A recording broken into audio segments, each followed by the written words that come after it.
ثم استوى إلى السماء فسواهن سبع سماوات وهو بكل شيء عليم. Alhamdulillahi ala ihsanih wa syukru lahu ala taufiqihi wa amtinanih wa asyhadu an la ilaha illallah wahdahu la syarika lahu ta'ziman li sya'nih wa asyhadu anna Muhammadan abduhu wa rasuluhu da'ila ridwanih. Allahumma salli alaihi wa ala alihi wa ashabi wa ikhwani hadirin dan hadirat yang dirahmati oleh Allah Subhanahu wa taala. Alhamdulillah, puji dan syukur kita panjatkan kepada Allah atas segala limpahan karunia yang Allah berikan kepada kita. Salawat dan salam semoga tercurahkan selalu kepada junjungan kita Nabi Muhammad sallallahu alaihi wasallam dan juga kepada keluarga kita dan kepada keluarga beliau serta keturunan beliau dan juga kepada pengikut yang setia hingga akhir zaman kelak. Pembahasan kita pada kesempatan pagi hari ini adalah tentang misteri umur 40 tahun ya. Dan pembahasan ini penting bagi orang-orang yang sudah mencapai usia 40 tahun ya. Di antaranya saya ya. Yang baru saja berusia 40 tahun. Dan juga lebih penting lagi kepada yang sudah lewat 40 tahun. Di antaranya bapak-bapak ya. Yang ada sudah usia 50 dan ada yang sudah 60 dan ada yang sudah mau meninggal dunia ya. Demikian juga penting bagi orang-orang yang usianya kurang dari 40 tahun agar dia tahu atau dia persiapan bagaimana jika usianya sudah 40 tahun. Umur ini umur yang satu-satunya Allah sebutkan dalam Al-Quran dalam surat Al-Ahqaf ya, ayat ke-15 dan seterusnya. Kata Allah Subhanahu wa taala, "Wa wassaynal insana biwalidayhi ihsana hamalathu ummuhu kurhan wa wada'athu kurhan wa hamluhu wa fisaluhu 30 syahra." Kami mewasiatkan kepada manusia untuk berbakti kepada kedua orang tuanya dengan sebakti-baktinya. Ibunya telah mengandungnya dengan kesulitan, dengan keberatan ya. Kemudian telah melahirkannya juga telah dengan kesulitan ya. Kemudian hamluhu wa fisaluhu 30 syahra, dan kandungannya serta sapihannya semuanya sekitar 30 bulan. Hatta idza balagha asyuddahu, tatkala sang anak sudah mencapai asyuddahu yaitu mencapai umur yang cukup ya. Kemudian wa balagha arba'ina sanah, dan dia telah mencapai umur 40 tahun. Di sini Allah menyebutkan khusus jika dia telah mencapai umur 40 tahun. Qala rabbi auzi'ni an ashkura ni'mataka allati an'amta 'alayya wa 'ala walidayya wa an a'mala salihan tardah wa aslih li fi dhurriyyati inni tubtu ilaika wa inni minal muslimin. Maka anak yang sudah mencapai umur 40 tahun tersebut berdoa, Rabbi auzi'ni, ya Allah ilhamkanlah kepadaku, berilah taufik kepadaku, an ashkura ni'mataka allati an'amta alayya, agar aku bisa mensyukuri nikmat yang Engkau berikan kepadaku, wa ala walidayya, dan juga nikmat yang Kau berikan kepada kedua orang tuaku, wa an a'mala salihan tardah, dan agar aku bisa beramal saleh yang Kau ridhai, wa aslih li fi dzurriyyati, dan perbaikilah keturunanku untukku.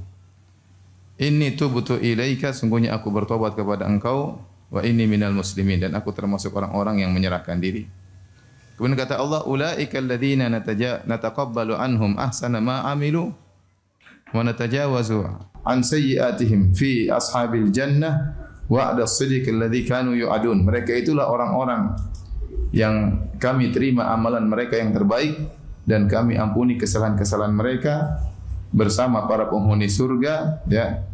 Dan itulah janji Allah yang telah dijanjikan kepada mereka.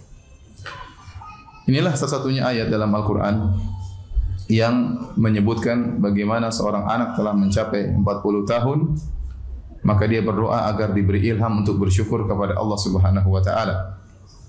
Dan doa itu, doa minta agar diilhamkan untuk bersyukur, juga disebutkan dalam ayat yang lain dalam surat An-Naml melalui lisan Nabi Sulaiman alaihi salam. Sebagaimana firman Allah Subhanahu wa taala, "Wa husyira li Sulaimana junuduhu minal jinni wal insi wat thair fahum yuza'un hatta idza ataw ala wadin namli qalat namlatun ya ayyuhan namlu dukhulu masakinakum la yahtimannakum Sulaimanu wa junuduhu wa hum la yash'urun fatabassama dhahikan min qawliha wa qala rabbi awzi'ni an ashkura ni'mataka allati an'amta alayya wa ala walidayya wa an a'mala salihan tarda wa adkhilni fi ibadika salihin bi rahmatika fi ibadika salihin." Kata Allah Subhanahu wa taala, maka dikumpulkanlah bagi Nabi Sulaiman pasukannya dari kalangan jin, kalangan manusia dan burung-burung. Setelah terhimpun pasukan Nabi Sulaiman, kemudian mereka berjalan bersama Sulaiman. Tatkala mereka tiba di sebuah lembah yang isinya semut, tiba-tiba ada seekor semut berkata kepada rakyat semut, "Wahai semut sekalian, masuklah kalian ke dalam rumah-rumah kalian. Jangan sampai kalian diinjak oleh Sulaiman dan pasukannya dan mereka dalam kondisi tidak menyadari." Sulaiman alaihissalam mendengar perkataan semut tersebut, ya. Maka dia fatabassama dhahikan, maka beliau tersenyum, ya, melihat bagaimana perkataan dan tingkah semut yang menakjubkan tersebut. Yang ini tentu sudah saya pernah jelaskan dalam kisah Nabi Sulaiman. Ketika Nabi Sulaiman mengetahui nikmat yang Allah berikan kepadanya, bagaimana dia bisa mendengar perkataan seekor semut yang memperingatkan semut-semut yang lainnya, maka dia berdoa, "Rabbi auzi'ni an ashkura ni'mataka allati an'amta alayya." Ya Allah, ilhamkanlah kepadaku. Ya Allah, ilhamkanlah kepadaku agar aku bisa mensyukuri nikmat yang Kau berikan kepada aku dan juga nikmat kepada yang Kau berikan kepada kedua orang tuaku, dan agar aku bisa beramal saleh yang Kau ridhai, dan masukkanlah aku dengan rahmat-Mu ke dalam hamba-hamba-Mu yang saleh. Apa misteri umur 40 tahun? Hadirin dan hadirat yang dirahmati Allah Subhanahu wa taala, kita sering dengar ya bahwasanya di antara pembicaraan-pembicaraan, ya, bahkan mungkin pakar psikologi atau pembicaraan di antara kawan-kawan, ya, sering ada ungkapan umur 40 tahun adalah umur puber kedua, ya. Bagi laki-laki, ya. Puber kedua. Kadang mulai aneh-aneh, ada yang ingin melakukan sesuatu yang tidak biasanya, ada keinginan tiba-tiba yang muncul, ya. Yang katanya ini puber kedua umur 40 tahun. Bahkan ada sebagian orang pernah datang kepada saya. Dia bilang, "Ustaz, 40 tahun ini pasti ada sesuatu. Saya merasakan ingin melakukan sesuatu." "Emang kamu ingin apa?" "Saya ingin poligami." Apa hubungannya dengan 40 tahun? Mau poligami kapan saja silakan poligami. Dia ingin berdalil bahwasanya disyariatkan poligami umur 40 tahun. Dia merasa bahwasanya umur 40 tahun itu membuat dia harus melakukan suatu hal yang baru, ya. Dia merasakan demikian. Entah dia termakan dengan perkataan banyak orang atau dia merasakan sendiri, wallahu alam bisawab. Ya, tapi memang benar umur 40 tahun adalah umur yang spesial. Makanya Allah sebutkan secara spesial tentang angka 40 tahun tersebut, ya. Sehingga sebagian orang mengatakan adalah lelaki puber kedua umur 40 tahun. Dan sebagian ada kata-kata yang menyakitkan, katanya laki-laki umur 40 tahun sudah menopause. Baik. Allah Subhanahu wa taala, ya, menyebutkan di awal ayat sehingga kita tahu kenapa disebutkan khusus umur 40 tahun. Allah sebutkan di awal ayat, "Wa wassaynal insana biwalidayhi ihsana." Kami telah mewasiatkan kepada manusia untuk benar-benar berbakti kepada kedua orang tuanya. Kemudian, ya, kita tahu bahwa ini umum, ya, mencakup manusia siapapun.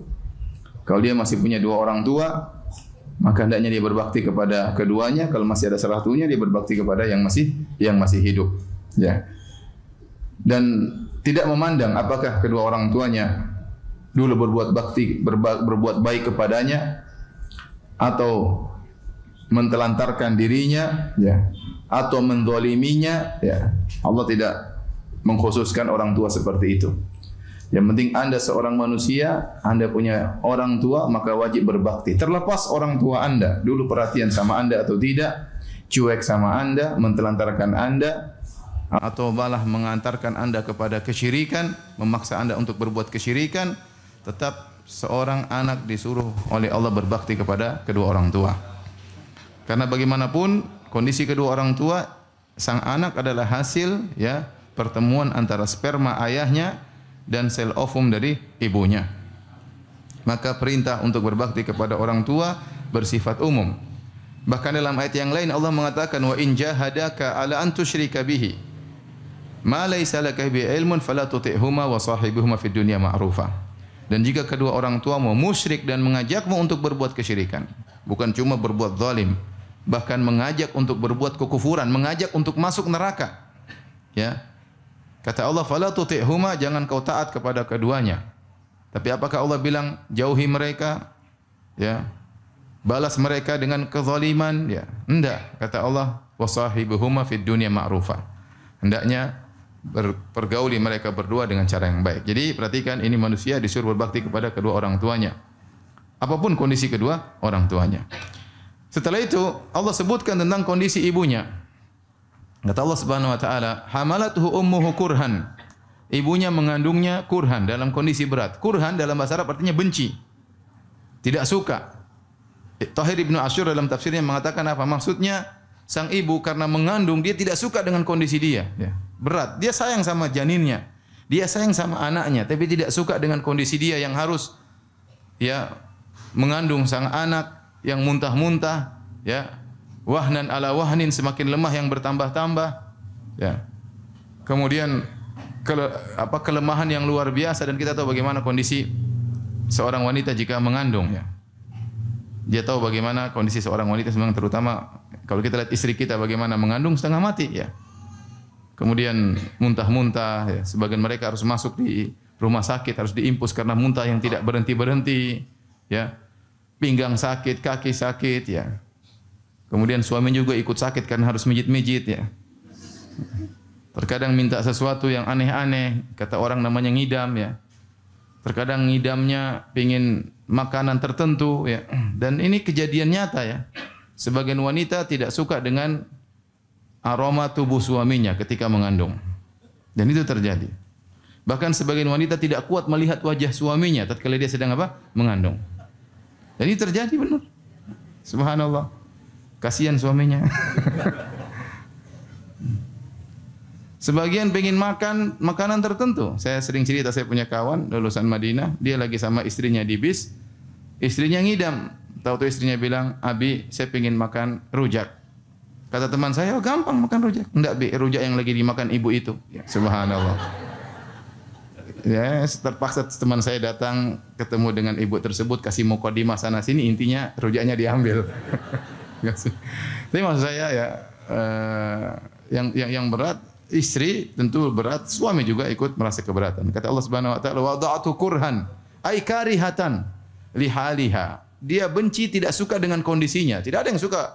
Wanita senang punya gembira punya janin, tapi dia tidak suka dengan rasa sakit yang dia alami. Kalau bisa melahirkan tanpa rasa sakit, semua ingin demikian. Ya, artinya Allah mengatakan dia tidak suka dengan kondisi dia, bukan tidak suka dengan janinnya. Dia tidak suka dengan kondisi dia yang perutnya besar, berat, kemudian badannya jadi melar semua, yang tadinya tubuhnya bagus, kemudian jadi berubah. Kadang muncul bercak-bercak hitam dan macam-macam, muncul bintik-bintik, berbagai macam hal timbul pada tubuhnya. Ya, kemudian muntah-muntah dan yang lainnya, ya. Kemudian kata Allah Subhanahu wa taala, ya, wa wada'athu kurhan, dan tatkala melahirkan juga dalam kondisi sulit, dalam kondisi dia tidak suka dengan kondisi tersebut, bahkan bertarung dengan kematian. Timbul pertanyaan, kenapa Allah Subhanahu wa taala menyebutkan tentang kondisi ibu, tidak menyebutkan kondisi ayah? Konteksnya adalah Allah berbicara tentang seorang anak yang sudah mencapai masa 40 tahun. Ya, anak tersebut mungkin dari kecil sampai besar yang dia lihat adalah ayahnya yang bekerja keras, dia tidak pernah melihat kondisi ibunya mengandungnya. Karena dia dalam janin, dia tidak pernah lihat. Dia tidak pernah lihat bagaimana ibunya waktu melahirkan dia, dan itu bisa buat dia lupa dengan hal itu semua. Adapun ayahnya bekerja keras, dia lihat setiap hari sampai dia besar, ayahnya cari uang, cari nafkah, dia lihat. Sehingga terkadang seorang anak lupa dengan bahwasanya ibunya penuh perjuangan dalam melahirkan sang anak. Oleh karenanya Allah ingatkan hal tersebut, dan ini juga kata para ulama dalil bahwasanya perhatian sama ibu ya harus lebih daripada ayah. Ini ada khilaf. Ada yang mengatakan sama saja antara ayah dan ibu. Ada yang mengatakan bahwasanya kepada ibu harus lebih daripada ayah berdasarkan hadis Nabi sallallahu alaihi wasallam. Ya Rasulullah, man ahqun nasi bi sahabati? Ya Rasulullah, siapa orang yang paling utama untuk aku pergauli dengan baik? Kata Nabi sallallahu alaihi wasallam, ummuka, ibumu. Kemudian siapa ya Rasulullah? Ummuka, ibumu. Kemudian siapa ya Rasulullah? Ummuka, ibumu. Kemudian siapa ya Rasulullah? Abuk, ayahmu. Ibu disebutkan 3 kali, baru kemudian ayah sekali. Kenapa? Kata para ulama, di antara hikmahnya karena ada 3 hal yang tidak dialami oleh ayah, yaitu mengandung, hanya ibu yang mengandung, melahirkan, hanya ibu yang melahirkan, menyusui, hanya ibu yang menyusui, dan Allah sebutkan 3-tiganya dalam ayat ini. Kata Allah Subhanahu wa taala, ya hamalathu ummuhu kurhan, ibunya mengandung dalam kondisi yang tidak menyenangkan. Wa wada'athu kurhan, kemudian melahirkan dalam kondisi yang tidak menyenangkan.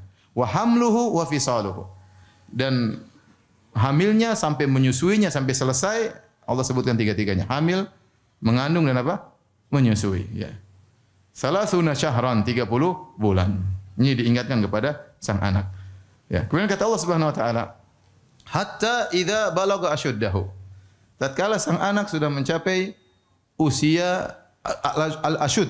Al-asyud ini usia yang top ya. Kata para ulama atau khilaf di kalangan para ulama berapa usia tersebut? Ada yang mengatakan maksudnya 18 tahun.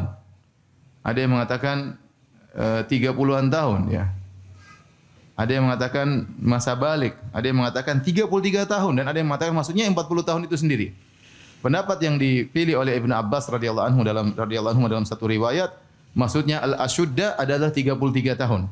Hatta idza balagha asyuddahu, tatkala sang anak sudah mencapai asyuddahu, ya puncaknya itu umur 33 tahun, di mana dia badannya sudah di puncak-puncak kekuatannya ya. Kemudian ini kondisi yang sempurna. Kemudian kata Allah wa balagha arba'ina sanatan. Kemudian dia mencapai umur 40 tahun. Dari umur 33 tahun menuju 40 tahun itu marhalah atau kondisi kesempurnaan, ya. Badannya semakin baik, akalnya semakin cerdas, semakin dewasa terus dari 33 tahun sampai 40 tahun. Tatkala sampai 40 tahun, maka dia sudah mencapai pada titik kesempurnaan. Sebagaimana dijelaskan oleh para ahli tafsir. 40 tahun itu otaknya sudah sempurna, akalnya sudah sempurna, pengalamannya sudah banyak. Tatkala dia sudah mencapai usia 40 tahun. Oleh karenanya seluruh nabi secara umum tidaklah diberi wahyu oleh Allah Subhanahu wa taala kecuali setelah umur berapa? 40 tahun. Kecuali sebagian nabi yang diperselisihkan seperti Nabi Yahya alaihissalam, ada yang mengatakan dia diberi wahyu atau diangkat menjadi nabi tatkala masih kecil ya. Ya Yahya khudhil kitaba biquwwah wa atainahul hukma sabiyya. Kami berikan kepada dia hukum yaitu kenabian tatkala masih kecil. Ada pendapat mengatakan Yahya jadi nabi waktu masih kecil, demikian juga ada pendapat mengatakan Nabi Isa alaihissalam tatkala sudah berbicara sudah diangkat menjadi nabi. Namun ada yang mengatakan Nabi Isa berbicara di masih kecil bukan berarti dia nabi. Dia jadi nabi setelah umur 40 tahun. Intinya kebanyakan nabi rata-rata diangkat oleh Allah menjadi seorang nabi umur berapa? 40 tahun. Menunjukkan disitulah otaknya sudah sempurna, akalnya sudah sempurna, dia sudah siap untuk diperintahkan untuk membina umat, untuk memberi pengarahan kepada umat manusia. Oleh karenanya Allah sebutkan dalam ayat ini hatta idza balagha asyuddahu. Jika dia sudah mencapai asyud yaitu 33 tahun, wa balagha arba'ina sanah dan sudah mencapai umur 40 tahun. Artinya sudah cukup waktunya untuk kau berfikir lebih dalam, untuk kau lebih memandang tentang masa depanmu. Kau tidak tahu 40 tahun ini apakah terminalmu yang terakhir. Ya, ataukah inilah terminal sebelum terminal sebelumnya? Mungkin kau meninggal usia 50 tahun atau mungkin ini terminal pertengahan. Kau meninggal di umur 70 tahun ataukah ini terminal terakhirmu? Kau tidak akan mencapai 50 tahun dan Allah akan mengambil nyawamu. Dan banyak orang yang meninggal sekarang meninggal muda. Ya, kita baru dengar kisah kejadian usia 40 tahun ya. Sehat walafiat ya, bahkan terlalu sehat kata orang ya. Tiba-tiba Allah cabut nyawanya ya. Ya, benar kata penyair ya. Tazawwad minat taqwa fa innaka la tadri idza janna al-lailu hal ta'ishu ila al-fajri. Berbekalah dengan ketakwaan, sungguhnya kau tidak tahu jika telah tiba malam hari apakah kau bisa hidup sampai pagi hari. Wa kam min sahihin mata min ghairi illatin. Betapa banyak orang sehat meninggal tiba-tiba tanpa didahului sakit. Wa kam min fatan amsa wa asbaha dhahikan wa qad udkhilat ajsaduhum dzulmatal qabri. Betapa banyak pemuda di pagi hari masih tertawa, sore hari masih tertawa, tiba-tiba di malam hari dimasukkan dalam kegelapan liang lahat. Seorang di usia 40 tahun, di saat bugar-bugarnya tubuhnya, dia mungkin keluar rumah, tidak terbetik dalam benaknya 1% pun dia akan meninggal dunia. Tidak terbetik, tidak terpikirkan sama sekali bahwasanya dia akan meninggal saat itu. Tiba-tiba Allah cabut nyawanya. Oleh karenanya jika seorang sudah mencapai usia 40 tahun, maka dia harus hati-hati. Makanya diriwayatkan dari Ibnu Abbas, beliau berkata, "Man ata alaihi arba'una sanah," barang siapa yang telah mencapai 40 tahun, ya, falam yaghlib khairuhu syarrahu, dan kebaikannya tidak mendominasi keburukannya, ya, falyatahajjas ilan nar, hendaknya dia bersiap untuk menuju neraka jahanam. Ya. Ya, harusnya umur 40 tahun dia sudah mulai berpikir panjang, dia harus hati-hati dalam menjalani sisa umurnya, karena dia tidak tahu dia hidup sampai kapan. Ya. Oleh karenanya Allah menyebutkan tentang usia 40 tahun untuk dia banyak berfikir. Baik. Kata Allah Subhanahu wa taala, ya, dalam ayat ini kita lanjutkan, kita selesaikan terlebih dahulu. Hatta idza balagha ashuddahu wa balagha arba'ina sanah, tatkala dia sudah mencapai 40 tahun, qala rabbi auzi'ni, dia berkata, ya Rabbku, anugerahkanlah kepadaku an ashkura ni'mataka allati an'amta alayya, agar aku bisa mensyukuri nikmat yang kau berikan kepadaku dan juga nikmat yang kau berikan kepada kedua orang tuaku. Di sini sang hamba tatkala umur usia 40 tahun dianjurkan untuk berdoa dengan doa ini. Dan ini pendapat disampaikan oleh Asy-Syaukani. Hendaknya jika seorang sudah mencapai usia 40 tahun, dia sering mengucapkan doa ini. Rabbi auzi'ni, ya Allah ilhamkanlah aku untuk bisa bersyukur. Ya, kalau kita tidak bersyukur di usia 40 tahun, kapan lagi kita mau bersyukur? Masa muda telah lalu. Kita usia 20, 30, ya, kita sudah senang-senang, kita mungkin nakal, kita mungkin melakukan banyak kesalahan, ya. Namanya masih muda, kita merasa akan hidup panjang. Umur 20 enggak ada yang pikir mati. Umur 30 enggak ada yang pikir mati. Nah, 40 Allah suruh berhenti. Stop dulu, renungkan masa lalumu dan pikirkan masa depanmu. Ingatlah kenikmatan-kenikmatan yang Allah sudah berikan kepada engkau di masa lalumu, masa mudamu. Minta kepada Allah agar kau pandai bersyukur dan hendaknya kau ulang-ulangi doa ini. Kata Asy-Syaukani rahimahullah dalam kitabnya Fathul Qadir. Orang sudah mencapai 40 tahun harus sering membaca doa ini, apalagi umur 50 tahun. Apalagi umur 60 tahun, agar dia pandai bersyukur, karena tidak semua orang bisa untuk bersyukur.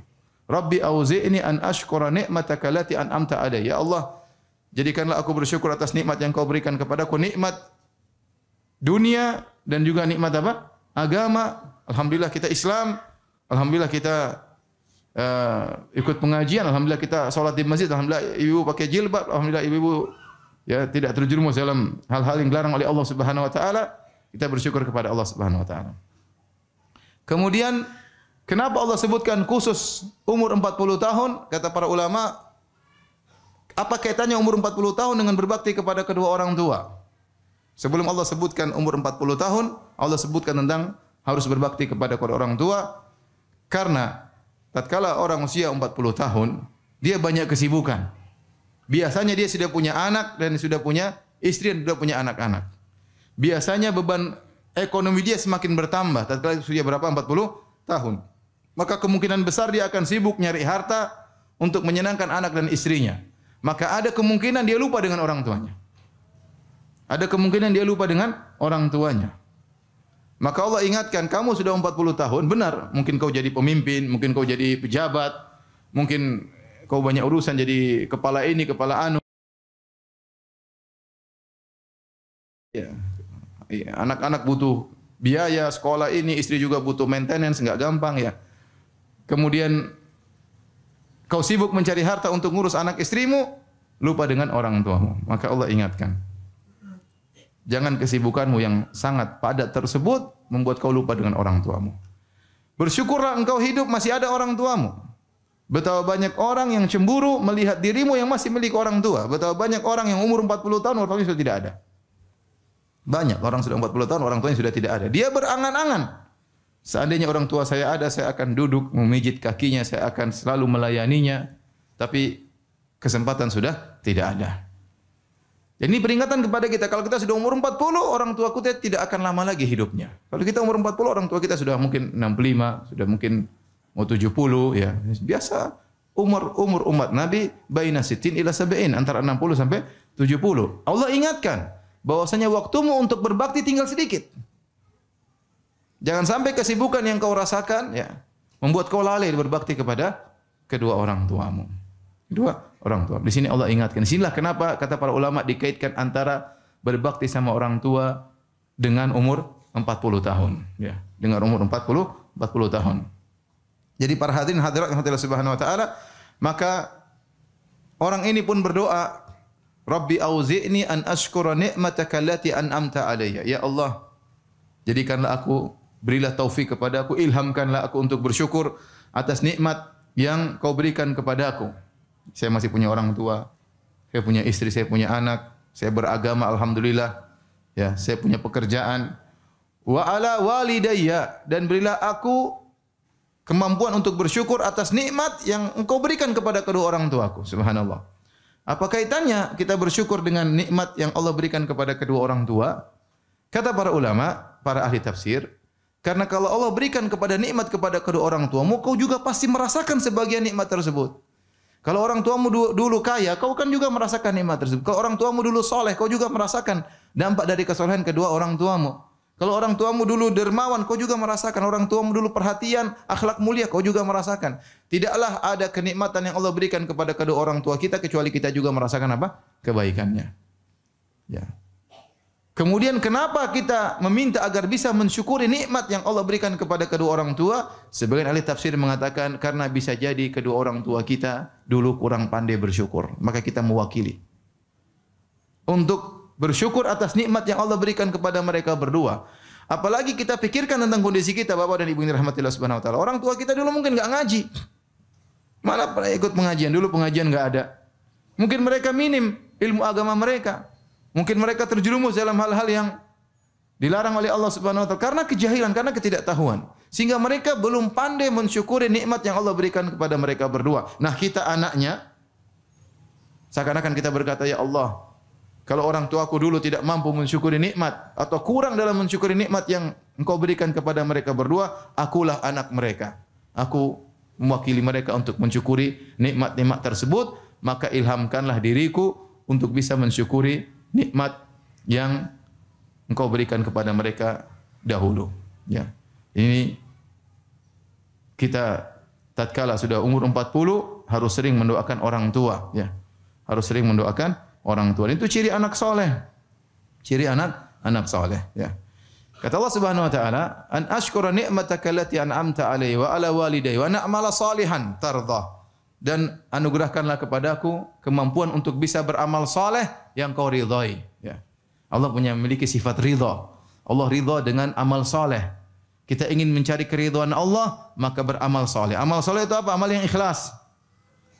Amal yang ikhlas dan sesuai dengan petunjuk Nabi SAW. Sudahlah, bukan saatnya kita pencitraan lagi. Bukan saatnya kita beramal soleh untuk dipuji oleh orang, untuk diakui oleh teman-teman kita, untuk dipuji oleh teman-teman pengajian kita, untuk diakui oleh panitia pengajian yang lainnya, untuk dihormati oleh ustaz-ustaz lainnya. Bukan saatnya lagi. Sudah, umur kita tidak panjang lagi. Cari amal soleh, mencari keridhaan Allah Subhanahu Wa Taala. Sekarang mulai belajar, ada penyakit-penyakit hati, ingin dipuji, ingin disanjung, ujub, buang itu semua. Ya, buang itu semua. Saatnya kita berusaha untuk ikhlas kepada Allah Subhanahu Wa Taala. Karena Allah tidak ridha kecuali kepada amal soleh. Amal tidak menjadi soleh kecuali ikhlas karena Allah Subhanahu Wa Taala. Wa na'mala salihan tarda wa aslih li fi dzurriyyati. Dan Allah, ya Allah, ya berilah aku, perbaikilah anak-anakku. Dan ini doa untuk anak-anak. Nah, orang sudah umur 40 tahun, doa buat dirinya, doa buat orang tuanya tidak lama lagi meninggal, tidak lama lagi hidup. Dan doa buat anak-anaknya, karena anaknya aset. Karena kalau dia meninggal, siapa yang ngirim pahala kepada dia kalau bukan apa? Anak-anaknya. Siapa yang setia mendoakan dia kalau bukan siapa? Anak-anaknya. Maka konsen mendoakan orang anak-anak. Ya, ibu-ibu bangun malam, ya sudah. Bangun malam doain orang tua, doain suami, doain anak-anak. Ya. Jangan buang-buang waktu. Nonton berita sana, berita sini, berita sana. Browsing sana, browsing sini. Cari tas baru, sepatu baru, sendal baru. Lama-lama suami baru. Alhamdulillah. Udah sekarang udah 40 tahun konsen. Anak-anak gimana anak saya? Didik baik-baik, doain serius. Wa aslih li fi dzurriyyati. Inilah harapan kita. Inilah kebahagiaan kita. Anak-anak ini kalau kita meninggal kalau kita sudah tua siapa yang ngurusin kita? Kalau anak kita enggak berbakti, enggak soleh terus gimana? Doa secara serius. Wa aslih li fi dzurriyyati. Wa aslih li fi dzurriyyati. Kemudian lanjutan doa tersebut, inni tubtu ilaika. Aku bertobat kepada Engkau ya Allah. Saatnya di umur 40 kita memperbaharui taubat. Kita sadar bahwasanya banyak masa lalu kita yang buruk. Banyak masa lalu kita yang kelam, ya. Banyak yang sudah kita lihat di medsos, banyak yang sudah kita komentari di medsos, banyak gibah namimah yang sudah kita dengar.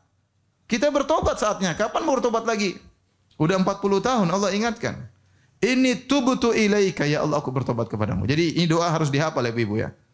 Sudah hafal belum? Hah? Belum ya. Sudah 40 tahun belum? Sudah lewat malah. Ya, hafal doa tersebut. Inni tubtu ilaika wa inni minal muslimin. Aku termasuk orang-orang yang menyerahkan diriku. Kemudian kata Allah Subhanahu wa taala, ulaika nataqabbalu anhum ahsana ma amilu. Mereka itulah orang-orang yang kami terima amal terbaik mereka. Kalau kita berusaha semaksimal mungkin berbakti kepada orang tua, mendoakan anak-anak, maka Allah memilih yang terbaik dari amalan kita kemudian Allah terima. Wa natajawazu an sayyi'atihim fi ashabil jannah. Dan kami pun akan memaafkan dosa-dosa mereka kata Allah Subhanahu wa taala, ya.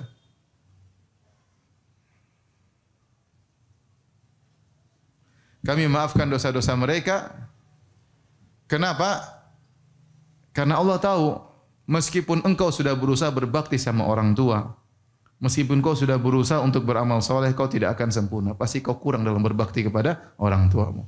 Kekurangan tersebut selama seorang sudah berusaha dengan maksimal akan diampuni oleh Allah Subhanahu wa taala. Makanya Allah mengatakan wa natajawazu an sayyi'atihim. Kami akan maafkan kesalahan-kesalahan mereka fi ashabil jannah, ya, bersama para penghuni surga, wa'da sidqil ladzi kanu yu'adun, sebagai janji yang benar yang telah dijanjikan kepada mereka. Inilah ibu yang dirahmati Allah Subhanahu wa taala, yang dirahmati Allah Subhanahu wa taala, ya, tentang ya umur 40 tahun, ya. Maka seorang waspada jika umurnya telah mencapai 40 tahun. Dari sini di penghujung pengajian ini saya akan menyampaikan beberapa perkara yang hendaknya diperhatikan jika seorang sudah berusia 40 tahun. Sebelum saya lanjutkan, saya ingin tahu, coba yang umur 40 tahun ke atas angkat tangan. Saya khawatir depan saya jomblo nanti ya saya salah ngomong ya. Ya. Masya Allah. Ini kajian spesial ya. 40 tahun. Coba yang di bawah 40 tahun angkat tangan. Sedikit ya. Hati-hati ya. Baik. Apa yang harus kita perhatikan tatkala usia kita umur 40 tahun? Yang pertama banyak doa tadi. Banyak doa tadi, ya. Hafalkan, Rabbi auzi'ni an ashkura ni'mataka allati an'amta alayya wa ala walidayya wa na'mala salihan tardah wa aslih li fi dzurriyyati inni tubtu ilaika wa inni minal muslimin. Hafalkan doa tersebut, ya. Dan sering diulang sebagaimana wasiat dari Al-Imam Syaukani rahimahullahu taala. Ya, karena khawatir kita lupa untuk bersyukur kepada Allah. Kalau kita tidak bersyukur kepada Allah saat ini, kapan lagi mau bersyukur? Ya, kapan lagi mau bersyukur? Ya.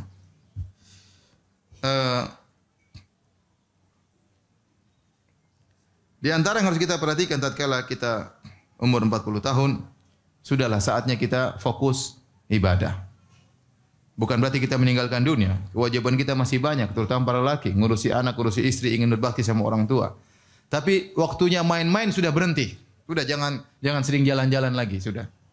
Ya. Dulu main-main golf sudahlah kurangilah ya. Ya, mungkin tiap hari ketemu kawan ngobrol ketawa ketiwi, sudah saatnya kita fokus. Kita punya kegiatan apa? Fokus. Anda mau haji, Anda mau umroh, persiapkan, cari uang untuk umroh, untuk haji, harus bikin jadwal kunjungi orang tua, ya. Harus bikin jadwal untuk silaturahmi, ya. Sudah. Saatnya memang sudah jangan. Grup-grup left semua ya. Ya, kecuali grup-grup yang penting ya. Yang enggak manfaat.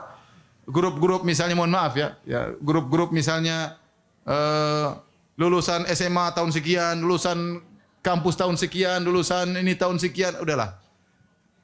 Jangan kita buang-buang waktu. Umur sudah 40 tahun.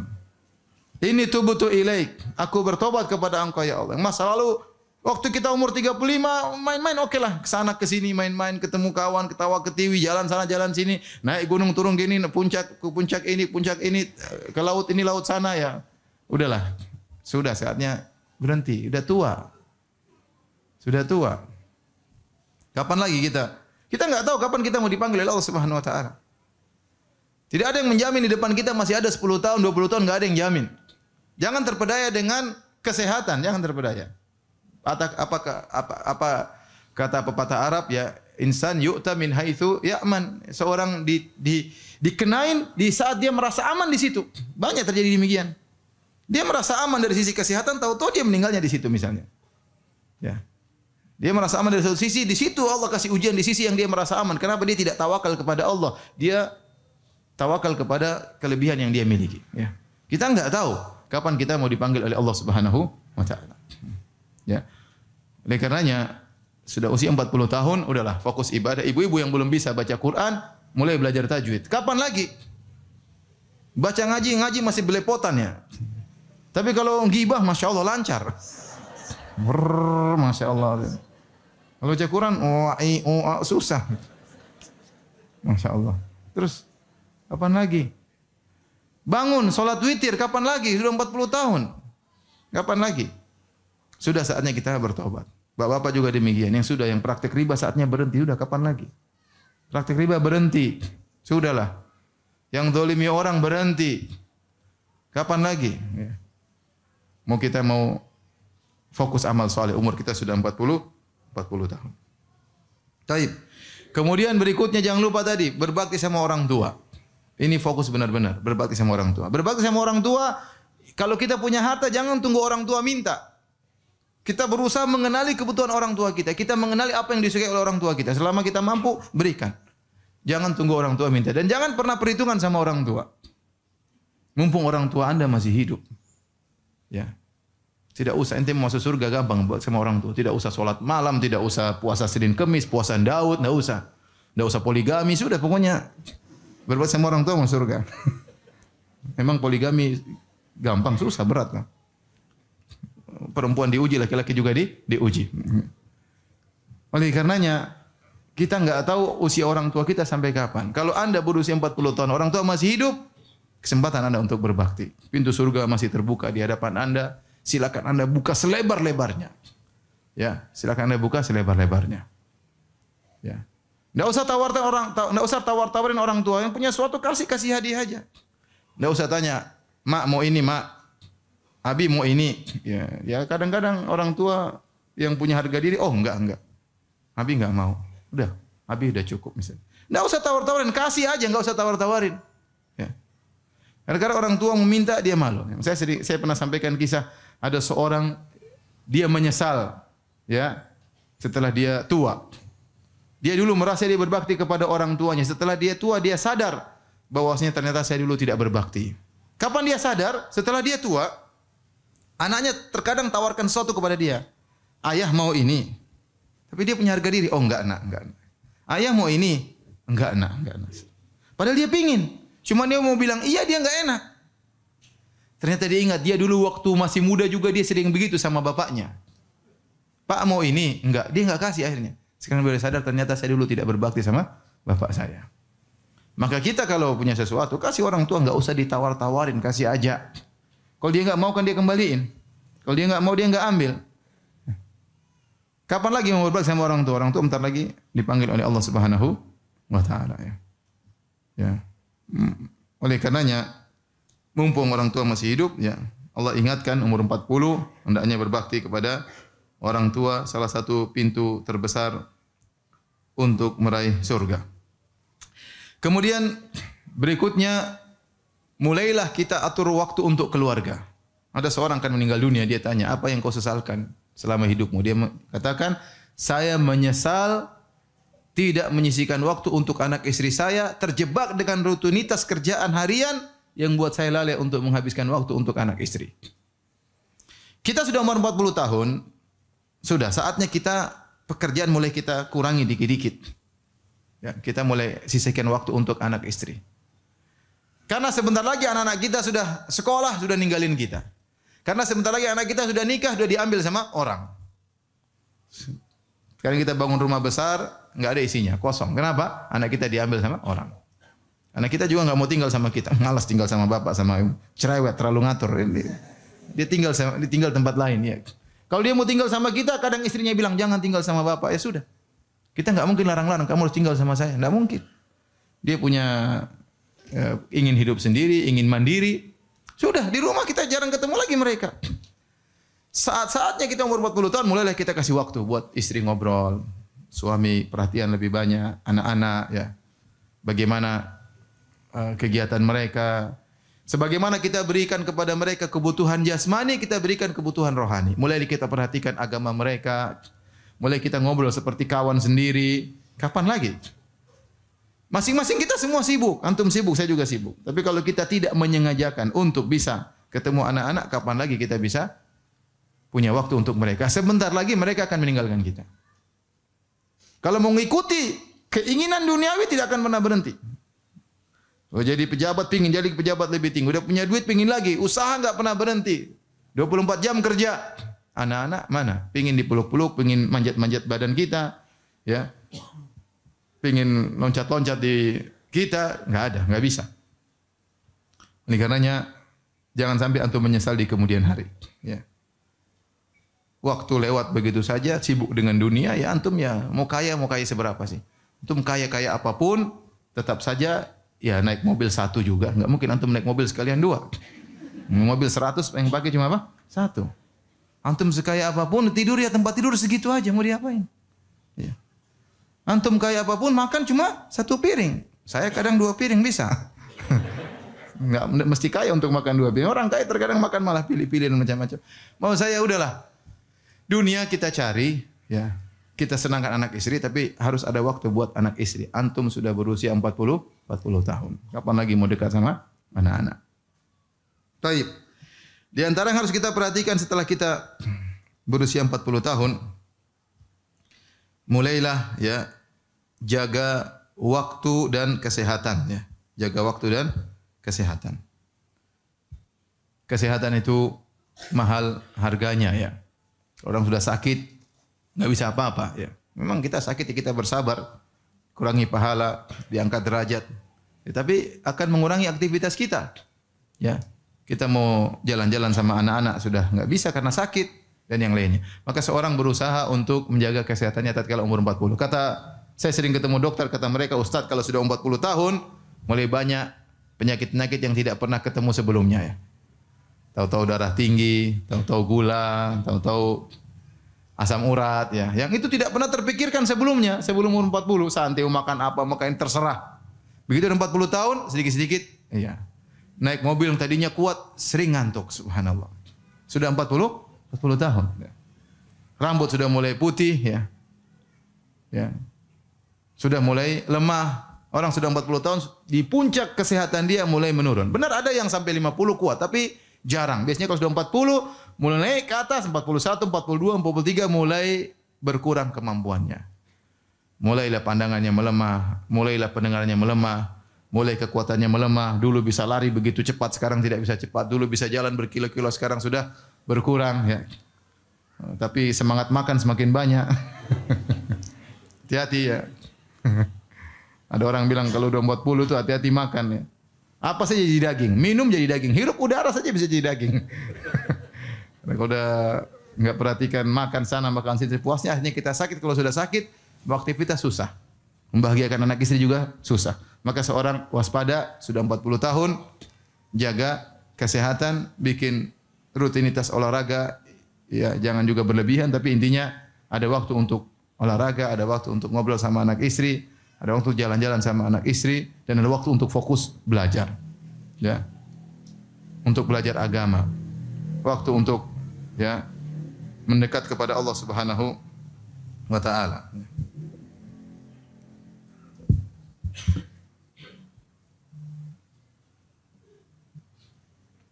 Kemudian hadirin hadirat yang dirahmati Allah Subhanahu wa taala, kalau kita sudah usia 40 tahun, tadi saya isyaratkan kegiatan dibatasi. Kegiatan dibatasi. Kita bukan dulu wanita yang masih 30 ya, yang energik ya, yang kesana kesini kuat ya. Sekarang umur kita mulai terbatas, mulai kegiatan dikurangi ya. Ya. Biar orang bilang kok kamu sekarang menyendiri, ya sudah saya kurangi kegiatan saya ya. Jangan terlalu banyak kegiatan, terutama ibu-ibu. Bapak-bapak juga demikian ya. Allah tidak membebani kita di luar kemampuan kita. Sebagian orang ingin kegiatan semua dia sumbangsi dalam kegiatan tersebut. Ya, sehingga dia tidak sayang kepada dirinya, tidak sayang kepada istrinya, tidak sayang kepada anak-anaknya. Dia tidak sayang kepada dirinya sendiri. Ya. Kurangi kegiatan, mulai atur. Rencanakan dengan baik. Ya. Saya ingin kegiatan saya terbatas, misalnya saya ingin bisa tajwid saya benar. Kegiatan fokus di situ. Ya. Saya ingin ngaji fikih dengan benar. Saya ingin hatam misalnya fikih dari awal sampai akhir. Saya ingin belajar akidah dari awal sampai akhir. Maka seriusin. Ya, seriusin. Yang tidak bermanfaat sudah jauhi. Kenapa? Karena umur kita terbatas. Belum tentu kita bisa mencapai tujuan-tujuan kita ya yang kita inginkan. Kalau kita masih muda dulu pengin tahu ini, pengin tahu anu, enggak ada masalah. Pengin tahu ini, pengin tahu anu, jalan ke sana, jalan ke sini, buka sini, buka anu, ketemu sini. Rasa pengin tahu besar waktu masih umur 30-an. Sudah 40, rasa ingin tuh buang-buang aja, sudah enggak usah lah. Pengin tahu buang-buang waktu, pengin tahu ini, pengin tahu anu, pengin coba ini, pengin coba anu. Ngapain sudah? Ente sudah usia 40 tahun. Ya, Allah sudah ingatkan usia 40 tahun maka rasa ingin tahu buang aja lah. Fokus yang sudah kita nyaman, fokuskan ke situ. Udah punya pekerjaan nyaman, fokus di situ biar kita bisa ya cari waktu yang bermanfaat ya. Jangan coba sini, coba sini, coba sini, coba sini ya. Akhirnya waktu terbuang dan akhirnya kita tidak fokus. Tiba-tiba kita semakin tua dan semakin dekat kepada Allah Subhanahu wa taala, akhirnya dipanggil oleh Allah Subhanahu wa taala. Kemudian mulailah fokus untuk mencari kebahagiaan dengan mengingat akhirat ya. Sebagian orang menyangka kebahagiaan dengan kemasyhuran, ketenaran atau dengan harta atau dengan ya apa namanya kekayaan dan yang lainnya ya. Tidak demikian. Kebahagiaan adalah bagaimana kita dekat dengan Allah Subhanahu wa taala. Jadwalkan kegiatan kita sehari-hari. Jadwalkan kegiatan sehari-hari. Ibu-ibu paksa diri ya, jadwalkan kegiatan. Saya kasih jadwal sederhana yang insya-Allah kita bisa melakukannya, tidak muluk-muluk. Ibu-ibu sekarang azan subuh 4.39 atau 4.40. Udah bangun jam 4. Paksa diri bangun jam 4. Kemudian toilet mungkin 10 menit, setelah itu salat malam ya 20 menit. Setelah itu istighfar ya. Nunggu subuh. Adzan subuh dikumandangkan, kemudian salat qobliyah, kemudian salat subuh, habis salat subuh baca Quran satu halaman, enggak usah banyak-banyak, enggak apa-apa, yang penting rutin. Sudah setelah itu baru browsing, enggak apa-apa ya. Zikir pagi petang lah, zikir pagi petang dulu, zikir pagi petang. Baru mulai browsing ya, mulai sapa kawan-kawan ya. Saya tidak muluk-muluk ya, sih enggak apa ya. Sibuk mulai ngurus suami, ngurus istri, macam-macam urusan, ngurus anak-anak. Jam 8, jam 9 salat duha. 2 rakaat aja enggak usah banyak, 2 rakaat aja. Itulah kenikmatan, itulah kebahagiaan. Ya. Mau cari kebahagiaan terlalu banyak teori, udah gitu aja dah. Ya. Jam 9 salat 2 rakaat. Sudah menjelang duhur sudah siap-siap. Siap-siap berwudu sebelum azan, duduk azan dikumandangkan, salat qobliyah, kemudian salat 4 rakaat, kemudian salat duhur dan salat ba'diyah, baca Quran 1 halaman aja. Enggak usah bicara muluk-muluk ya. Enggak usah banyak kajian juga, mau ikut kajian sana, kajian sini, jauh sana, jauh sini. Mau ketemu teman-teman padahal. Nanti sudah kajian banyak enggak dipraktekan. Enggak dipraktekan. Sudah sering ustaz bilang ngaji enggak ngaji. Ustaz sudah capek-capek ngomong taat sama suami, taat sama suami, enggak juga taat sama apa? Suami. Masih aja ngangkat suara sama suami, masih aja ngomel sama suami. Sampai kemarin ada yang bilang, "Ustaz, ibu-ibu itu suami orang meninggal dia menangis. Suaminya masih hidup dia omelin." Masya Allah. Ada seperti itu. Lihat berita nangis, suami orang mati dia menangis. Suaminya masih hidup diomelin. Kita ini nuntut ilmu untuk diamalkan. Udah pada duhur sudah makan sama suami, ya layani suami tidur. Ya. Asar bangun lagi sholat asar, zikir pagi petang. Sudah enggak apa-apa, jalan kegiatan yang lain, mau pengajian malam-malam terserah. Tapi zikir sore jangan kerjakan, jangan ditinggalkan. Kemudian jangan bengong ya. Daripada bengong mending kita berzikir. Apa susahnya kita bilang astagfirullah, astagfirullah, astagfirullah, subhanallah, walhamdulillah, wala ilaha illallahu akbar. Apa susahnya kita baca Al-Qur'an? Ya. Kalau enggak bisa baca Quran ya zikir aja. Jangan seorang wanita muslimah bengong. Lihat atas, lihat bawah. Enggak ada kegiatan. Duduknya. Jangan, itu enggak ada pahalanya. Mending kalau kita bengong kita apa? Astagfirullah, astagfirullah, astagfirullah. Gitu aja. Apalagi kita sudah mencapai usia berapa? 40 tahun. Inilah Bapak dan Ibu yang dirahmati Allah Subhanahu wa taala yang bisa saya sampaikan, peringatan bagi diri saya pribadi dan juga bagi antum dan antuna sekalian ya. Semoga di usia kita yang sudah mencapai 40 tahun ini Allah menjadikan kita hamba-hambanya yang pandai bersyukur ya. Jadi menjadikan kita hamba-hamba yang tidak lalai dari hari akhirat, menjadikan kita hamba-hamba yang pandai berbakti kepada kedua orang tua. Wallahu taala alam bisawab. Kalau ada yang bertanya saya persilakan. Masya Allah, syukur Ustaz atas penyampaian materinya. Silakan Bapak Ibu bagi yang akan mengajukan pertanyaan bisa diajukan lewat secari kertas dan kita akan coba bacakan dan kita pilihkan. Baik Ustaz, mohon izin ada beberapa pertanyaan di luar tema. Baik Ustaz, yang pertama Ustaz, apakah dosa dan juga kesalahan yang pernah dilakukan di masa lalu itu bisa dihapus bersih tanpa ada azab dari Allah dengan memperbanyak melakukan amal soleh Ustaz? Iya, jadi dosa ya bisa terhapuskan ya di antaranya dengan bertaubat. Kata Nabi sallallahu alaihi wasallam, "Ataibu minadzam kama la dzambalahu." Seorang yang bertaubat dari dosa seperti orang yang tidak ada dosanya lagi. Kemudian dengan perbanyak apa? Istighfar. Astagfirullah, astagfirullah, astagfirullah. Dan di antaranya dengan berbanyak amal soleh. Kata Nabi SAW, "Wa'atbi sayyi'atal hasanah tamhuha." Bahwasanya kalau kau melakukan kesalahan, ikutkanlah dengan kebaikan. Niscaya kebaikan tersebut akan menghapuskan dosamu. Ya, itu di antara hal yang mengurungkan dosa. Di antaranya dengan musibah-musibah yang dialami oleh seseorang. Maka itu juga bisa menggugurkan dosa. Kata Nabi SAW, "La tasubbil humma fa innaha tudhibu khotoya bani Adam kama yudhibul kirkhabatal hadid." Jangan kau mencela demam, sungguhnya demam itu bisa menghapuskan dosa-dosa sebagaimana alat pandai besi menghilangkan karat besi. Itu di antara yang bisa dilakukan oleh atau bisa menggugurkan dosa. Yang pertama tadi bertobat, kedua istighfar, yang ketiga perbanyak amal soleh, yang keempat bersabar tatkala ditimpa dengan ujian kehidupan ya. Maka 4 perkara itu kalau kita jalankan, maka dosa-dosa kita akan digugurkan oleh Allah Subhanahu wa taala. Baik Ustadz, dan mohon izin berikutnya pertanyaan dari Ikhwan. Ustadz, terkait pembahasan usia 40 dan kita sudah memiliki anak istri dan juga kesibukan yang lain, bagaimanakah menempatkan kedudukan berbakti kepada orang tua kandung dan juga mertua Ustadz? Tetap orang tua kandung nomor 1 tanpa melalaikan hak mertua. Seorang suami yang baik adalah yang berbakti kepada kedua orang tua kandungnya dan juga berbuat baik kepada kerabatnya. Di antara kerabatnya adalah istrinya dan keluarganya. Kita tahu namanya kekerabatan ada 3 jalan. Yang pertama kekerabatan dengan nasab, yang kedua kekerabatan dengan al-musaharah yaitu dengan pernikahan, dan yang ketiga kekerabatan dengan susuan. Semua ini adalah kerabat kita. Kalau kita punya saudara susuan, kita dianjurkan untuk berbuat baik. Ya, kalau kita punya kekerabatan dengan pernikahan seperti istri, mertua, ipar, kita juga dianjurkan berbuat baik, dan yang lebih utama adalah berbuat baik karena nasab, di antaranya kepada kedua orang tua. Oleh karenanya, ya kita membagi waktu kita, membagi harta kita, kita fokus kepada kedua orang tua kita dan kita berikan juga kepada istri dan keluarga istri ya.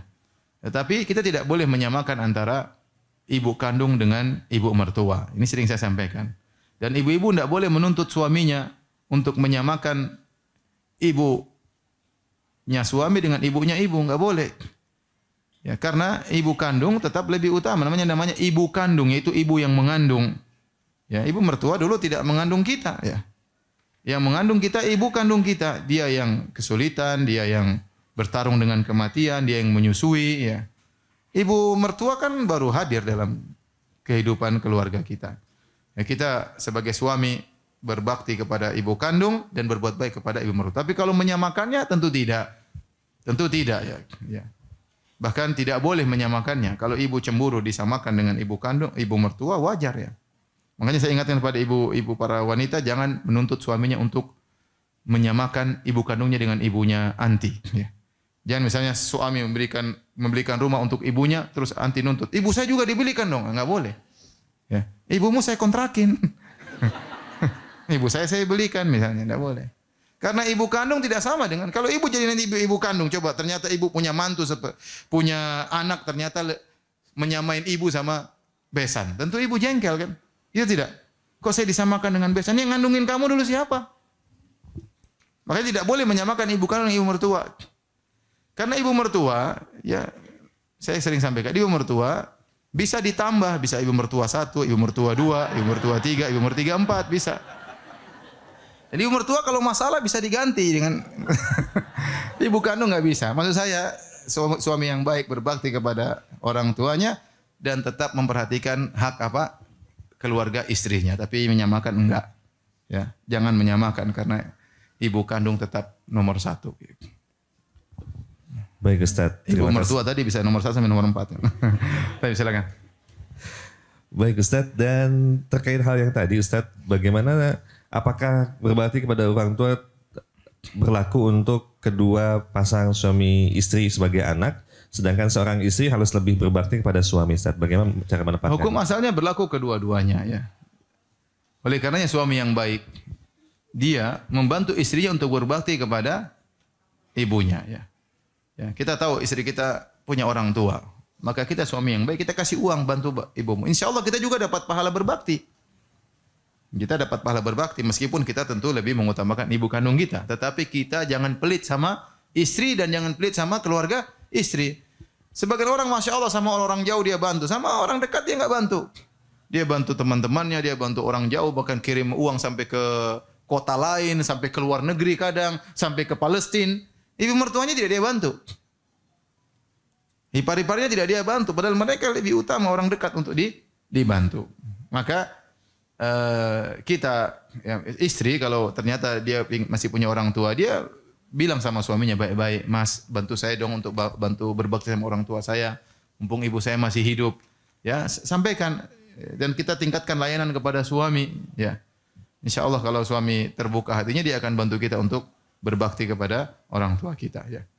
Jadi itu caranya. Apalagi kalau istri tidak kerja hanya sebagai ibu rumah tangga, dia nggak punya uang, dia nggak punya apa-apa ya. Maka di antara dia untuk bisa membantu orang tuanya dia minta kebaikan dari suaminya. Wallahu a'lam bishawab. Baik Ustaz, terima kasih banyak. Dan selanjutnya Ustaz terkait tadi yang Ustaz bahas tadi, bagaimanakah sikap kita sebagai anak untuk berbakti kepada orang tua dan ingin berikan hadiah sementara orang tua sudah sangat berkecukupan Ustaz? Mohon nasihatnya.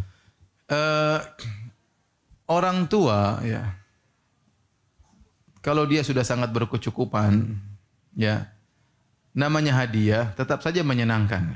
Ya, iya atau tidak? Antum udah punya rumah mewah, antum udah punya makan. Tapi kalau ada yang kasih sesuatu yang hadiah, ya antum senang aja ya. Dan kita harus kira-kira orang tua sukanya. Tapi taruhlah seandainya orang tua tidak suka hadiah sama sekali, atau bahkan apa ini kok belikan abi kayak begini, tidak dihargai pemberian kita. Ya udah kita berbakti orang tua dari telepon, kunjungan, sisihkan waktu untuk ngobrol sama dia, ya mendengar apa yang dia sudah ceritakan. Ya, berbakti dari sisi itu. Karena berbakti tidak harus dengan harta, ya. Berbakti bisa dengan sisi yang lain. Tapi meskipun orang tua sudah punya kelebihan, apa salahnya orang tua kaya raya, Anda belikan gelang buat orang tua? Apa dia buang? Apa dia tolak? Saya rasa enggak. Dia mungkin bangga, ini anak saya belikan gelang. Mungkin dia cerita sama orang, anak saya belikan gelang. Meskipun dia punya gelang banyak, ya meskipun dia toko emas berjalan, ya, tapi dia, tapi kalau anaknya belikan emas, dia bangga. Oh, ini dibelikan anak saya, ini dibelikan mantu saya, dia bangga. Ya. Saya punya mobil, kalau dikasih mobil saya juga mau, misalnya. Ya tetap aja orang namanya dikasih hadiah tetap aja suka. Ya. Ya. Saya punya jam nih, tapi saya dikasih jam saya suka aja meskipun saya tidak pakai. Saya sudah punya jam dan saya punya jam banyak di rumah dikasih orang banyak. Saya tolak pun kadang dikasih juga. Ya. Tapi ya namanya kasih hadiah berarti menunjukkan perhatian. Ya. Tapi ada lagi yang bertanya? Baik Ustaz, mohon nasihatnya Ustaz bagi seorang anak yang tidak pernah mengenal ayah kandung karena berpisah saat kami baru lahir Dan jikalau ingin mencari ayah, khawatir akan menyakiti hati ibu karena dari kecil sudah putus hubungan antara ibu dan ayah dan juga ibu pernah melarang untuk mencari ayah. Mohon nasihatnya Ustaz. Itu larangan yang tidak berlaku karena itu larangan adalah bentuk durhaka kepada orang tua. Ya. Tadi sudah kita sebutkan Allah menyuruh kita berbakti kepada orang tua apapun kondisi mereka. Ya, paling tidak kita berasal dari air mani ayah kita. Ya. Oleh karenanya, meskipun orang tua zalim sama kita, bahkan nyuruh kita berbuat kesyirikan, tetap kita disuruh berbuat baik sama orang tua. Maka tidak ada salahnya anti cari, ya, atau antum cari berita tentang ayah di mana dia, tanpa harus kasih tahu ibu, tanpa harus cerita sama ibu. Ya datang ketemu ini anakmu, ya kalau ada hadiah kasih sekedarnya. Yang penting itu bakti luar biasa, itu pahalanya besar. Saya bilang mungkin lebih besar daripada berjihad di jalan Allah, lebih besar daripada anti bangun malam, sholat malam, khatam Quran, mungkin lebih besar kita cari orang tua, kita kasih hadiah kepada orang tua semampu kita, ya. Tanpa harus lapor kepada ibu, ya. Kemudian kalau kemudian orang tua akhirnya sering telepon kita, tidak apa-apa. Ya, kita pandai-pandai saja bagaimana menghadapi ibu, ya. Meskipun ibu sangat jengkel sama ayah kita, ya. Tapi tetap dia ayah kita bagaimanapun kondisinya. Allah alam bisawab.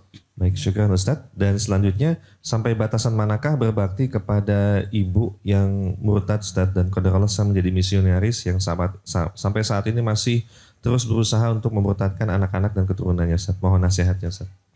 Saya katakan tadi, ayat sudah jelas. Wa in jahadaka ala an tusyrika bi. Jika kedua orang tuamu memaksamu untuk berbuat syirik, ya. Ini misionaris dua-duanya ini ceritanya. Allah sebutkan. Jika kedua orang tua musyrik dan memaksamu untuk berbuat syirik, maka jangan ikut. Tapi kata Allah apa? Wa sahibuhuma fid dunya ma'ruf. Di dunia wajib untuk berbuat baik kepada orang tua yang misionaris. Dan di antara bentuk bakti yang baik adalah dialog sama orang tua. Nasihati dia, diskusi. Apa susahnya diskusi sama orang Nasrani ya? Orang Nasrani agamanya enggak logis. Anti dengan sedikit ilmu bisa diskusi. Diskusi jangan sudah diskusi langsung bicara masalah ketuhanan Nabi Isa. Apakah Nabi Isa Tuhan? Diskusi fokus itu, ngobrol. Orang tua ya kita ngobrol. Kenapa bisa gimana Nabi Isa? Kita belajar dulu baru ngobrol. Kasih syubhat sama orang tua ya. Siapa tahu dia sadar, kita enggak tahu. Ya saya kenal seorang orang tuanya bukan misionaris tapi dia Nasrani. Waktu sakit dia dakwahi terus, dia datangi. Mungkin yang saudara lain tidak perhatian, dia datangi. Dia ngobrol sama orang tuanya. Sampai sebelum meninggal orang tuanya masuk apa? Islam. La ilaha illallah. Kita enggak tahu kapan hidayah Allah kasihkan ya.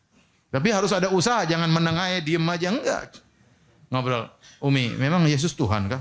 Kalau Tuhan saya sembah dia, ngobrol gitu. Saya pingin sembah Yesus, tapi Yesus bukan Tuhan. Buktinya begini, 1, 2, 3, 4, seterusnya. Kata Allah, kana yakulani ta'am. Ya. Isa dan ibunya dulu makan makanan, masa Tuhan makan? Ya. Misalnya, logika-logika sederhana. Ya. Tapi harus kita belajar untuk bisa berdialog dengan ibu kita. Intinya ngobrol. Jangan dibiarkan saja. Ibu berusaha membuat kita murtad, kita berusaha dia jadikan dia apa? Islam. Jangan diam aja, lawan dengan cara yang baik. Itu di antara bentuk berbakti, berusaha agar dia dapat hidayah kepada Islam. Baik Ustaz, dan mohon izin selanjutnya, bagaimana cara menasihati orang tua yang usianya sudah lebih dari 40 tahun, sudah jauh Ustaz, tapi masih terus sibuk. Usianya lebih dari? Sudah usianya lebih dari 40 tahun, sudah tua. Masih muda 40 tahun, masih muda. Lebih dari 40 tahun maksudnya berapa? 60? Nggak disebutkan Ustaz. Tapi orang tua masih sibuk terus dalam kesibukan dunia Ustaz. Bagaimana sikap kami sebagai anak untuk mengajaknya dalam kebaikan? Ya, pertama antum harus doain ya. Tiap malam doain orang tua ya. Kita nih kadang malas berdoa ya. Padahal kunci kebaikan adalah apa? Doa. Benar-benar serius menangis minta kepada Allah agar Allah memberi daya kepada orang tua kita. Yang kedua ya kita ya, kunjungan ke orang tua ya. Kalau bisa bikin ide bikin pengajian di rumah ya. Kita siapin ya. Kita IO-nya ya. Ayah gimana bikin pengajian di rumah? Paling tidak itu membuat dia mendengar ayat-ayat Allah, mendengar hadis-hadis Nabi sallallahu alaihi wasallam. Bagaimanapun seorang muslim kalau dengar ayat-ayat Allah pasti ada pengaruhnya. Ya kalau dia enggak mau diajak pengajian ke masjid, kita bikin pengajian di rumah. Ya. Atau bikin majelis tahsin di rumah. Ya, intinya ada usaha lah. Saya tidak tahu apa yang terbaik bagi kondisi orang tua, tapi kira-kira demikian. Ya, atau kita kenalkan sama teman-teman yang baik. Kalau misalnya teman-teman yang orang berhasil, dia selain kenal sunnah, dia mungkin juga orang berduit. Biasanya orang kan segan kalau ketemu orang kaya, dia segan. Ya, apalagi ternyata orang kaya tersebut rajin sholat. Ya mudah-mudahan dia terpengaruh, seperti itulah. Wallahu a'lam bishawab. Baik Ustadz, dan selanjutnya Ustadz mohon nasihatnya bagaimanakah ciri-ciri meninggal saat husnul khotimah Ustadz? Apakah meninggal tanpa sakit itu lebih baik dengan yang meninggal didahului dengan sakit terlebih dahulu? Mohon nasihatnya. Sederhana, husnul khotimah yaitu meninggal dalam kondisi sedang beramal soleh. Itu saja. Sedang beramal soleh, sedang berangkat misalnya ingin berbakti sama orang tua atau kecelakaan di jalan. Husnul khotimah. Kenapa? Sedang berencana untuk berbakti kepada orang tua. Ya. Lagi sholat meninggal, lagi mau ikut pengajian tahu-tahu meninggal dunia misalnya. Ya, lagi berbakti sama orang tua. Intinya lagi baca Quran meninggal dunia. Ya, bukan lagi joget di pinggir sungai, lagi bikin band di pinggir kolam lele misalnya. Enggak. Tahu-tahu datang tsunami meninggal dunia. Terus bilang ini ya husnul khotimah. Lagi nyanyi joget kemudian meninggal. Subhanallah, saya lihat ya orang-orang mengatakan nyanyi nggak apa-apa, joget nggak apa-apa. Tapi dulu sempat tersebar ada klip orang lagi joget meninggal dunia. Semua orang tahu itu mati buruk. Meskipun mereka bilang joget boleh, emang joget nggak boleh. Tapi kalau ente yang mati dalam kondisi gitu gimana? Ridho nggak? Oh enggak, saya nggak mau. Enggak ridho. Berarti nurani anda tahu itu nggak baik. Meninggal dalam kondisi itu tidak baik. Ya.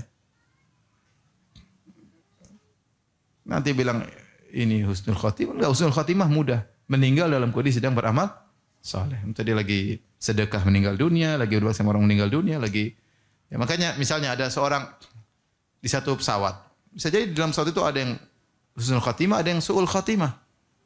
Satu pesawat ada yang satunya ingin berbakti sama orang tuanya harus bersafar, ada satunya mencari nafkah untuk anak istrinya, ya. Dan dia niatkan ada satunya ingin pergi ketemu pacarnya, ada satunya ingin berzina, ada satunya ingin main judi, pesawat meledak. Satu mati husnul khotimah, satu mati konyol. Kondisinya sama tapi Allah Maha tahu tentang niat orang tersebut. Tapi intinya tadi, makanya hati-hati kalau kita bermaksiat segera berhenti. Segera bertobat kepada Allah. Khawatir kita sedang bermaksiat tahu-tahu Allah cabut nyawa kita, ya. Wallahu a'lam bishawab. Baik Ustadz, dan mohon izin pertanyaan di luar tema Ustadz. Ustadz terkait dengan bulan Rajab yang akan tiba, Ustadz mohon nasihat amalan-amalan seperti apakah yang bisa dilaksanakan di bulan Rajab dan apa yang tidak boleh Ustadz? Ibnu Hajar rahimahullahu taala ya punya buku menjelaskan tentang bahwasanya semua hadis-hadis tentang keutamaan bulan Rajab semuanya dhaif. Semuanya apa? Dhaif ya. Oleh karenanya tidak ada amalan khusus di bulan Rajab ya. Tidak lain kecuali kita sedang menanti dekatnya bulan apa? Ramadan ya. Semakin dekat kepada bulan Ramadan. Adapun amalan khusus maka tidak ada sama sekali di bulan Rajab ya. Kita perbanyak amal soleh sebagaimana di bulan-bulan yang lainnya. Wallahu a'lam bishawab. Baik, terima kasih Ustadz. Dan pertanyaan berikutnya menggabungkan dua pertanyaan yang kurang lebih senada sama. Ustadz, bagaimanakah cara menyikapi orang tua yang kadang tidak bijaksana pilih kasih terhadap anak-anak dan cucunya dan juga tidak adil seperti pemahaman kami, dan bagaimana nasihatnya untuk kami sebagai anak Ustadz? Anak mau orang tua zalim, mau orang tua enggak adil, antum sabar ya. Antum dulu sudah bikin repot dalam perut ibu. Sudah membuat orang tua hampir mati waktu melahirkan antum. Sudah susah-susah gendong antum. Dia tidak pernah minta upah. Kalau dia kurang dalam melayani antum, ya sudah antum kasih uzur. Sudah terlalu sering dia melayani antum tanpa antum beri bayaran. Ya. Kalau antum mau nasihati boleh. Bu. Kalau orang tua tidak adil ya sudahlah. Kita doain semoga Allah maafkan ibu kita. Semoga Allah maafkan ayah kita. Adapun antum tuntut, bikin keributan, ngapain? Ya. Sudahlah. Allah suruh kita berbuat bakti kepada orang tua. Orang tua mau ngajak kesyirikan aja kita nggak boleh balas dengan kasar. Apalagi hanya sekedar lebih sayang kepada. Dan itu kita rasakan terkadang ya. Ikhwan perhatikan ibu-ibu. Terkadang orang tua dia sayang kepada salah seorang dari anggota keluarga, dari kakak dan adik kita. Karena ada sesuatu kita nggak tahu kenapa. Ada orang sangat sayang kepada, misalnya kepada adik kita. Kenapa? Adik kita ternyata punya kelainan. Orang tua kita punya perhatian khusus. Ya, dia sayang sekali.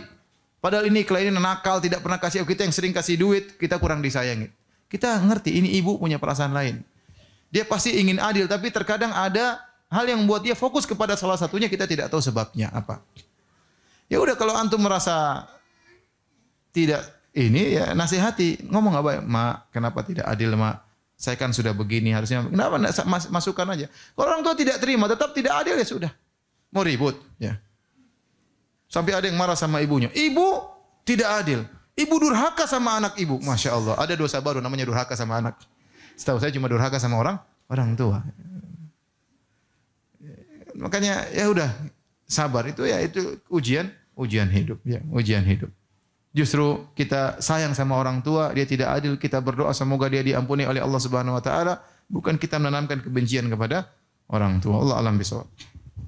Baik Ustadz, dan mohon izin pertanyaan berikutnya dari Ahwat. Ustadz, di usia kami yang sudah mencapai 40 tahun ini, kami bersaudara mengetahui bahwa ada salah satu kakak kami yang adalah anak angkat atau anak adopsi.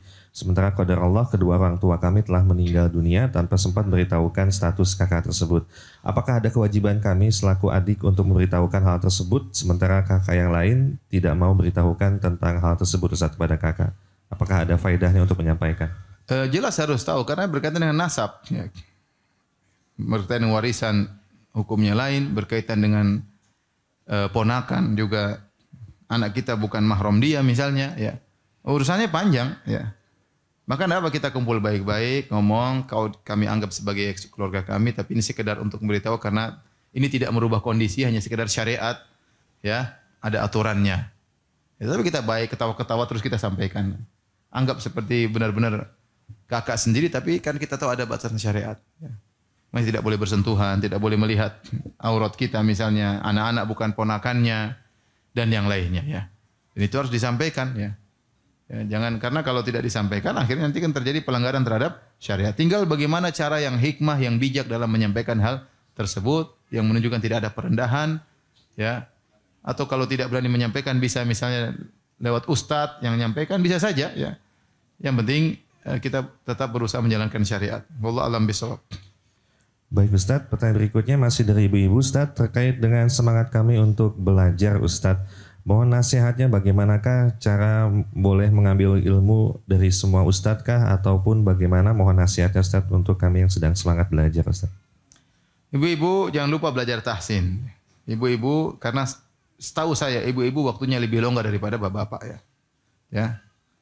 Bapak-bapak lebih banyak kegiatan. Oleh karena ibu-ibu ya, waktu yang longgar itu jangan sampai tersibukkan dengan hal yang tidak bermanfaat ya. Karena godaan-godaan di medsos itu banyak. Ibu-ibu pingin tahunya banyak ya. Ya. Misalnya ada berita artis meninggal. Kalau bapak mungkin lewat sekali aja. Ibu mungkin 5 kali nonton. Nangisnya 5 kali. Maksud saya begitu, namanya ibu pengen tahu. Ya, ada kabar ini, kabar anu, kabar ini, baju ini, fashion baru, ini baru. Laki-laki enggak begitu ya. Ya, kalau dia tidak menjebak dirinya dalam satu kegiatan bermanfaat, akhirnya waktunya terbuang-buang. Maka saya sarankan belajar tahsin. Kalau ada bisa ketemu tiap 2 minggu sekali, setoran hafalan itu bagus sekali. Itulah kata Allah, wal baqiyatus shalihatun khairun 'inda rabbika thawaban wa khairun amala. Al baqiyatus shalihat, amal saleh yang tersisa. Apa yang ibu di dunia tidak ada yang tersisa.